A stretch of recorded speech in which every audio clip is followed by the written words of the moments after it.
Saudara-saudari terkasih, apakah saudara sudah memulai hari ini dengan sukacita dan punya niat untuk melakukan kebaikan meskipun kecil?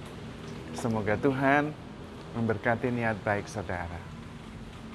Hari ini adalah pesta Maria dikandung tanpa noda dosa. Itu adalah nama paroki kita, Santa Maria Immaculata Kalideres. Maka kita juga merayakan pesta nama paroki. Itu juga pelindung kongregasi OMI, Oblat Maria Immaculata. Karena itu saya ingin berbicara tentang Maria yang dikandung tanpa noda dosa.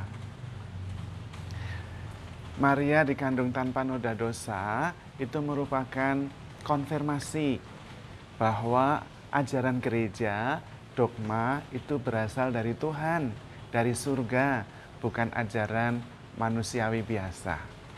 Bagaimana bisa dimengerti hal ini? Saya akan mencoba menjelaskannya dengan pelan-pelan.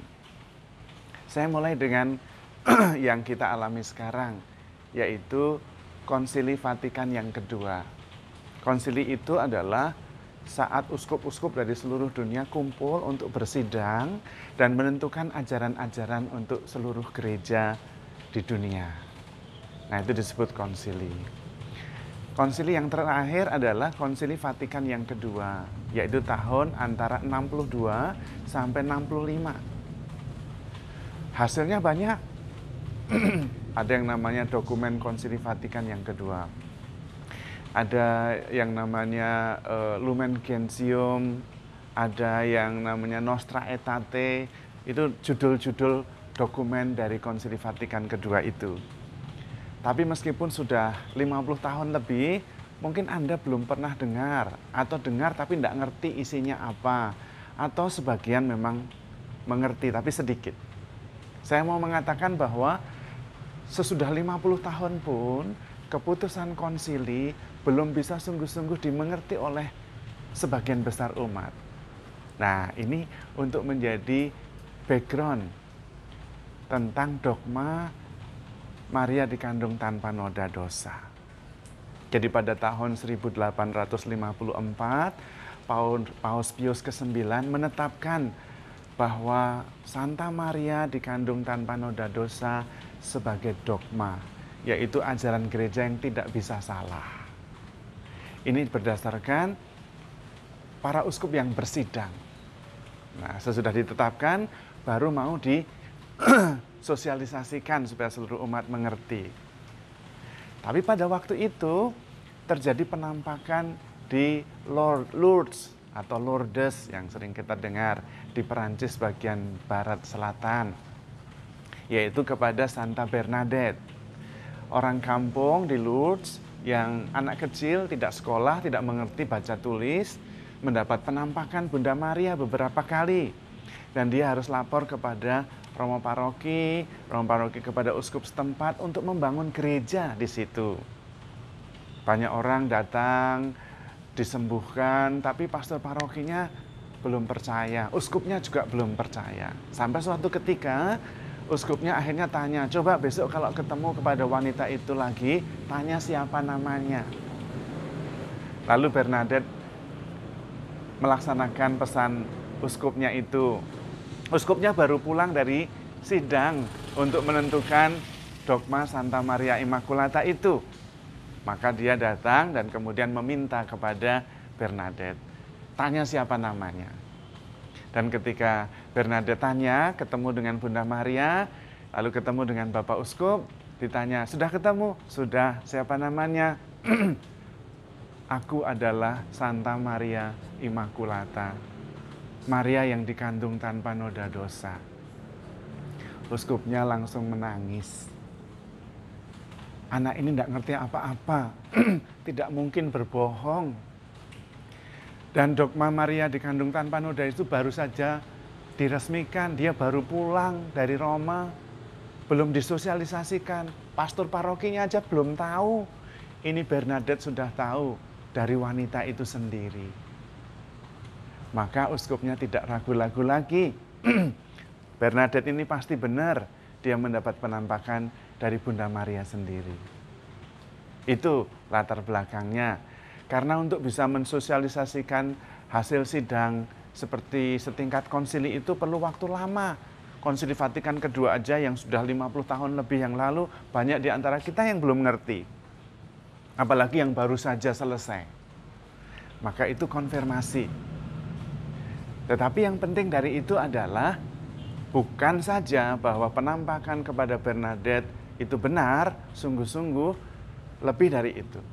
Yaitu bahwa ajaran gereja yang ditetapkan dalam konsili adalah ajaran dari surga, mendapat konfirmasi dari surga sendiri.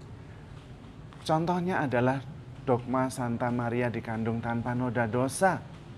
Ketika sudah diputuskan bahwa ini adalah dogma, artinya ajaran yang tidak bisa salah, orang lain masih berdebat, konfirmasi dari Bunda Maria sendiri, benar, akulah Maria yang dikandung tanpa noda dosa. Selesai.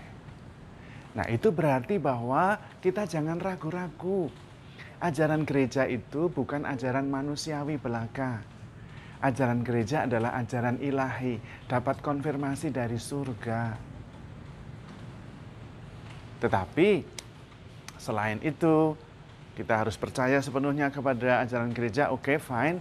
Tetapi selain itu adalah bahwa Maria yang dikandung tanpa noda dosa adalah buah pertama dari korban Yesus di kayu salib. Yesus yang mengorbankan dirinya, menebus umat manusia, menghasilkan buah pertama yang terbaik, yaitu Bunda Maria, yang tidak tersentuh oleh dosa dan tidak tersentuh oleh maut. Mengapa? Karena Bunda Maria menurut Santo Lukas dalam bacaan hari ini, dia disebut oleh malaikat sebagai hai engkau yang dikaruniai. Bunda Maria adalah wanita yang terberkati. Dikaruniai dan terberkatinya apa? Yaitu boleh mengandung Allah Putra. Dan karena boleh mengandung Allah Putra, maka kita bisa membayangkan betapa murninya Maria. Karena dipilih Allah untuk boleh mengandung Yesus Sang Allah Putra yang tidak mengenal dosa itu. Anugerah itu diberikan kepada Bunda Maria dalam wujud menjaga Maria supaya tidak tersentuh oleh dosa. Karena akan disiapkan sebagai tempat Putra Allah dikandung. Karena itu Maria dikandung tanpa noda dosa sejak lahirnya sampai wafatnya. Itulah anugerah yang diberikan kepada gereja berkat pengorbanan Yesus di kayu salib. Buah pertamanya adalah Bunda Maria.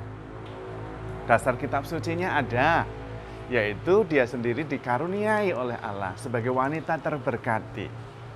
Dan itulah yang menyucikan dia. Seperti kalau kita mau membuat perahu, supaya perahunya itu tidak dimakan bubuk, ya kita harus memilih dari kayu yang tidak dimakan bubuk. Gitu. Dan Maria menjadi tempat di mana Yesus dikandung dan kemudian dilahirkan. Di luar itu, dogma Maria dikandung tanpa noda dosa adalah harapan bagi kita semua. Harapan apa? Harapan bahwa kita juga bisa menjadi suci. Bunda Maria bisa. Bagaimana Maria bisa menjadi suci? Selain dijaga oleh Tuhan, Bunda Maria juga sepenuh hidupnya sesuai dengan kehendak Allah. Dia tidak pernah melanggar setitik pun kehendak Allah. Karena itu tidak pernah berdosa. Hatinya selalu sesuai dengan kehendak Allah. Kehendak Allah itu menjadi satu-satunya yang dia cari sebagai prioritas utama.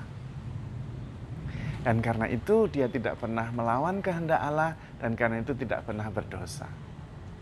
Bunda Maria tidak mempunyai keinginan egoistik sedikit pun yang berlawanan dengan kehendak Allah. Kalau kita bisa melatih diri terus-menerus untuk mencari kehendak Allah di dalam hidup kita, maka kita juga bisa setia kepada kehendak Allah, dan karena itu kita tidak berdosa. Mungkin tidak 100% seperti Bunda Maria, tetapi kita bisa.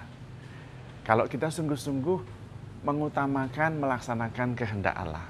Kehendak Allah itu menjadi dasar hidup kita yang terus kita cari sebagai satu-satunya pedoman dalam hidup kita. Kalau sampai kita gagal, kita bisa mengadakan pengakuan dosa, dosa kita diampuni. Nah, sebetulnya hidup tanpa noda juga bisa, yaitu ketika kita tidak mempunyai keinginan egoistik yang melawan kehendak Allah. Latihannya adalah menyangkal diri, memikul salib, dan mengikuti Yesus. Itu yang dipesankan oleh Tuhan Yesus. Dan Bunda Maria menjalankannya. Selain dilindungi secara istimewa karena dikaruniai, Bunda Maria juga selalu mengutamakan kehendak Allah sebagai pedoman hidup yang pertama. Dan karena itu dia bisa dikandung tanpa noda dosa sejak di dalam rahim sampai wafatnya. Dan itu adalah anugerah bagi kita semua.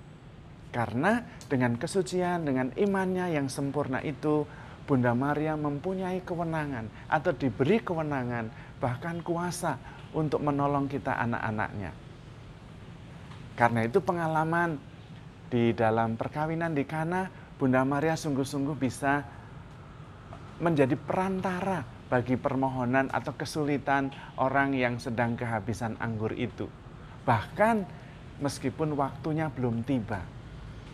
Ketika mereka kehabisan anggur, Bunda Maria tahu, lalu lapor kepada Yesus, "Anakku, mereka kehabisan anggur. Up to you." Dan Yesus mengatakan, "Mau apa engkau ibu? Waktuku belum tiba."